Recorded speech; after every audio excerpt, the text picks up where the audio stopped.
Oh, Izuka, you amazing man. I just love it when you humble Nintendo at the Summer Game Fest. Also, unlike another kart racing game, this game will have online cross-platform matchmaking. So, because you're perfectly fine criticizing Mario Kart World, would you explain to me what the price is on the Digital Deluxe Edition of Sonic Racing Cross Worlds? That's what I thought. I can't see the end of the horizon! Hatsune Miku! Before we get into today's topic, if you don't know who I am, hi, I'm Sackboy. I do Sonic news, reviews, and sometimes video essays. And if you could, please like and subscribe, because we're trying to 4,000 subscribers whenever we do that, and the likes really help me on the algorithm. Also, I live stream every Saturday at 11 a.m. PST and 2 p.m. EST. Please just come check it out. We always have so much fun. So as not to spoil all my anger at the beginning here, I want to cover everything else that's been revealed today, and then we will get to the elephant in the room. So obviously today the Summer Games Fest live event happened, and we got trailers for a bunch of brand new games, and one of them just so happened to be Sonic Racing Cross Worlds. This trailer showed off a few new stages, such as Mystic Ruins from Sonic Forces, as well as a stage from TSR that I don't remember the name of, but it's there, as well as an official reveal of Dragon Road, as it was leaked earlier. This trailer also gives us a release date of September 25th, 2025, and that's actually surprisingly close. I was expecting either October/November-ish, because that's what they've been doing with pretty much every single Sonic game for the past, like, what, 20 years? I still appreciate the fact that we get this way sooner than we would have thought, which is admittedly really cool. This trailer also shows off new gameplay of the Babylon Rogues in their full glory, as well as Jet's voice, which sounds really bad for whatever reason. I don't want to fret on that too much, because this is still really cool that we're getting them in an official capacity playable finally since, what, the last Sonic Riders game? This trailer also shows off DLC, which looks incredible. You have to mention the 3 free characters that are coming to the game day one. First of all, we have Hatsune Miku, which she was in fact leaked. It just wasn't as widely reported. Yakuza fans, please do not bully me over this one. We also have Ichiban Kasuga's, like, full design here. He's from Like a Dragon, I believe. We also have Joker from Persona 5, and he looks really cool as well. All these characters have their own vehicles. We haven't seen Miku's car yet, if she even has one, because she's advertised as being on a hoverboard in all of the key art that we have of her so far. So I'm not really sure, but regardless, everything here looks really cool. Takashi Iizuka also went up on stage after the trailer was shown and said this. I'm honored to be here to talk about our latest Sonic Racing game. Sonic Racing Cross World is the next generation of the Sonic Racing series, developed by Sonic Team and the Sega Arcade Racing Team. You can feel brand new experience from the new future travel ring, which you can warp in the race. Also, unlike another kart racing game, this game will have online cross-platform matchmaking. So, you can race against all of your friends across all of the platform. That dig at Mario Kart World really aged poorly, didn't it? He then also revealed the Minecraft collaboration, which was also kind of leaked. All we got really was Minecraft Alex. Minecraft Steve, Minecraft Alex, and Minecraft Creeper, as well as a full Minecraft stage, which involves the End and the Nether and just the overworld in general. Ender Dragon is there. I wonder what he's gonna do. Everything here is just gonna be so cool. So after all that, we get this really cool key art, which, man, this looks incredible. I still can't believe that this is an actual official image for a Sonic game. The next thing I want to talk about here is a brand new collector's edition for the game, made by Limited Run Games. Now, I know they are not very kind to Sonic fans, mostly because last time they did this with Sonic X Generations, many people are still waiting on their bonuses that they got from paying $250 for the game. So you can't really be surprised when people aren't too psyched to see it again. There is some pretty cool stuff in here though, like obviously all of the 24 trading cards.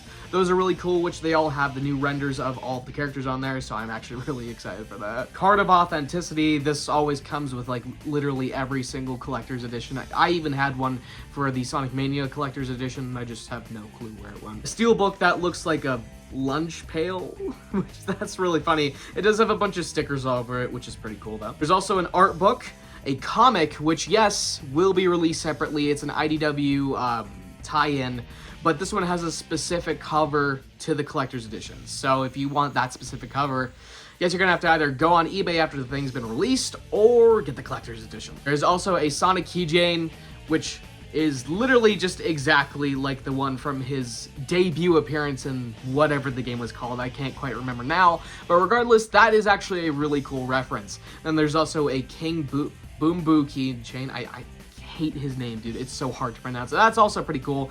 It looks like he has sunglasses on, so that's pretty cool. There's also a soundtrack as well as a stick-on chrome car emblem, which just pretty much replaces the thing on your car that has the company's logo. And of course, you can't forget the statue. This thing actually looks pretty cool. I like the Sonic and Shadow. Obviously, they did that for the last one, but I still think this one looks actually better than the other one. I like the Dreamcast and all that stuff, alright, but I just think this one is a lot cooler with the cars and the ring in the background. It just looks a lot more, I wouldn't say dynamic, it's a statue, but you get what I mean. So you can probably rightfully assume that this edition is probably going to run you about $250 because that's what the Sonic X Generations one is, as well as literally every other collector's edition they have on their website. Now let's talk about the pre-order bonus that comes with literally every single edition with the game if you pre-order it.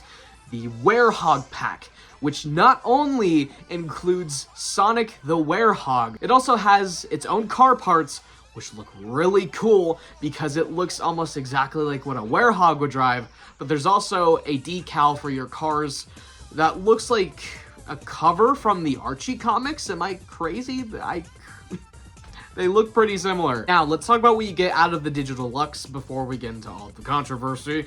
Anyway, you get the Sonic Prime characters first off. We don't know if there's only 3 because they only show Rusty Rose, 9, as well as Captain Knuckles. I don't remember what his name is, but anyway, they show those 3. We're not sure if we're gonna get more. More have been reported on by leakers, but I'm not exactly sure how credible that is. The other thing you get with the Digital Deluxe is also a Season Pass, which includes 6 different packs that will be releasing throughout 2025 into 2026. Now, please note this before I talk about it. All of the content that's contained within these packs will be available to purchase or buy after about 12 months of the game being out. The first pack, obviously, is the Minecraft pack. 3 playable characters, Steve, Alex, and the Creeper. 1 vehicle, which is the minecart. 1 track, which is the Minecraft one that we saw in that trailer. 6 emotes per character, no clue what those are going to be. 8 sounds. I would assume that's going to be customizable music that you can switch out for everything, you know. I'll be releasing in Q4 of 2025. Now, DLC Pack 2 includes 2 playable characters, 1 vehicle, 1 track, 6 emotes, and 8 sounds. Same with Pack 3, same with Pack 4, same with Pack 5, but Pack 6 comes with 4 playable characters, 1 vehicle, 1 track, 6 emotes, and 8 sounds. And that's pretty much it. All of the release dates are for number 2, Q4 of 2025, number 3, Q1 of 2026, Pack 4, Q1 of 2026 as well, Pack 5, Q2, Pack 6, Q3. Now, that's pretty cool. Not only are we going to be getting characters from anywhere, assumedly SpongeBob is going to be one of the ones that releases in Q1 of 2025, but also the fact that we could be getting more Sonic characters with this too, like Marine, Infinite, Mephiles. I'm just really looking for villains here. Overall, that's actually really cool, and I hope we get more content beyond that, because that would also be really cool. It kind of makes buying the Season Pass completely null, though, because you can just buy the packs later on after a year of the game being out. Now, this is a newer thing. As of me filming it, was posted about 25 minutes ago from the Tails Channel official Instagram, but with the Japanese Collector's Edition, you get just about 8 different keychains, which, again, I'll put up here, which look pretty decent. These are just decals that you see in-game. In fact, we saw these in the beta, but they still do look pretty cool. You also get whatever this is. I don't really know exactly what it is. It might be like a hanging scroll or bath towel. I'm not exactly sure. I'm just listing off different stuff in the description. But there's also this art right here, which just looks incredible. I think this is actually the hanging scroll. And you also get a 3D crystal that contains something. I don't know exactly what. I have run out of things to talk about. I've been stalling too much at this point. So let's talk about everyone's favorite thing when it comes to this game, the game's prices. $70 standard editions, physical and digital alike. Now, this isn't too bad. A lot of games nowadays are $70, but I did not want to pay $70 for a kart racer. I thought their standard of $50 was just fine with Sonic X Generations. I really expected it here, but that's not what we're getting, and I'm really disappointed, because then the DLC could be at a much lower price. The Digital Deluxe Edition, which includes the Season Pass as well as the Werehog that everyone gets for free anyway, is $90. I also forgot to mention that you get to play the game 3 days earlier. What happened to Sega, man? They were doing so good, but then they just had to go and fumble the bag like this. Like, this is just such an easy thing to not mess up on, especially after they saw all the backlash, which they had to have seen that, right? But no! They just were like, oh, free money! So they just went and priced it at $90, and like I said earlier, I think it does justify itself in terms of the price hike from $10 to $20. I just wish I was paying just about $70 as opposed to $90. Because we don't know what barely any of the Season Pass content is. You are essentially just investing in a game you don't even know will be good. And I can tell ya, I played the beta.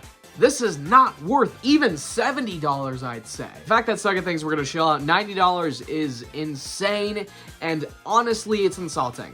But of course, the Sonic fans are going to buy it anyway, because we're Sonic fans, and of course, we don't read the asterisks at the bottom of the Season Pass information. Now, Sega is not going to drop the price unless there is major backlash from this, and we are already seeing it within the community. I can guarantee within like the past 5 hours, people have posted like a billion videos saying, it's $90 now! Which of course I am going to be one of those people, but my video might come a little bit later. I said it with Mario Kart, and I'll say it with Sonic Racing Cross Worlds.